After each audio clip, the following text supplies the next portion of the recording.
Zayden Carter, a 19-year-old black pizza delivery boy, fixed a $60 million error in 15 minutes, but the CEO called him a lying thief and screamed for security.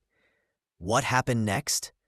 The entire company watched in silence, as Zayden didn't just solve the code, he exposed every dirty secret that could bring the CEO's empire crashing down.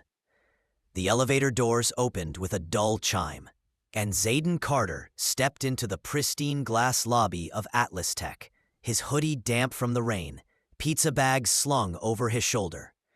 He wasn't supposed to be here, but one delivery mistake had sent him to the top floor of a company losing $10 million a week to a bug their engineers couldn't fix.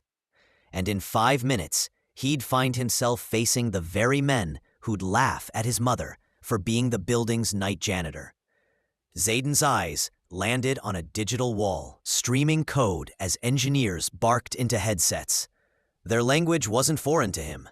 He'd been absorbing it since he was 9, scribbling algorithms on napkins in the break room while waiting for his mom to finish mopping.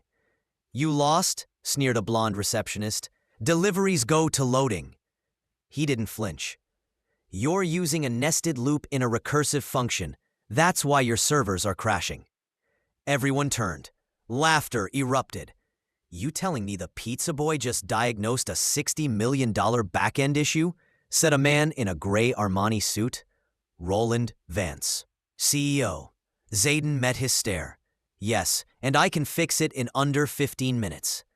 Kid, our lead engineers have PhDs and can't even figure out where the bottleneck is."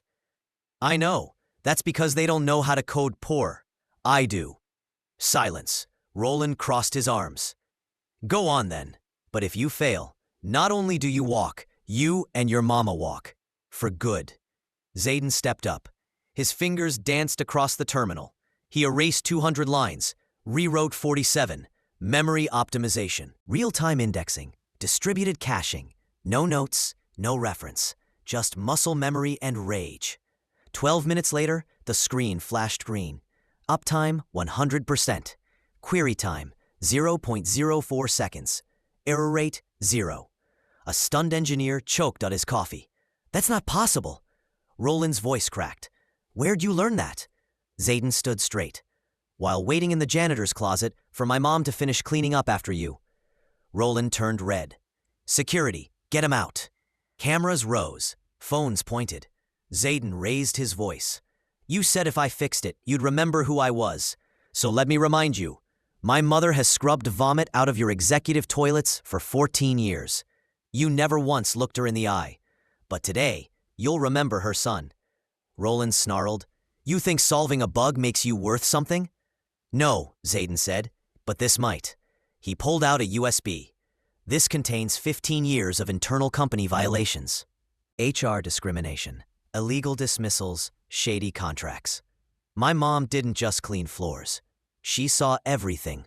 She listened, and she kept receipts." Gasps filled the room. Even the head of engineering stepped back. "You think she was invisible? But invisible people hear everything." Security stopped moving. Roland's jaw dropped. Zayden walked toward the elevator. "You tried to humiliate me, but instead, you just handed me your entire empire." That evening, the board met in silence, and by sunrise, Roland Vance had been escorted out of his own company. 3 weeks later, Zayden Carter stood on the same lobby floor, but not with pizza in hand. This time, in a navy suit, he held a signed letter. Effective immediately. Zayden Carter, interim CTO, AtlasTech. His mother stood beside him, tears in her eyes. "This company was built by people like you," he said, looking at her. "It's time they remembered that." They laughed at a kid in a hoodie until he rewired their entire future. Like, comment, and share if you believe intelligence can come from anywhere. Comment below. Never underestimate the unseen.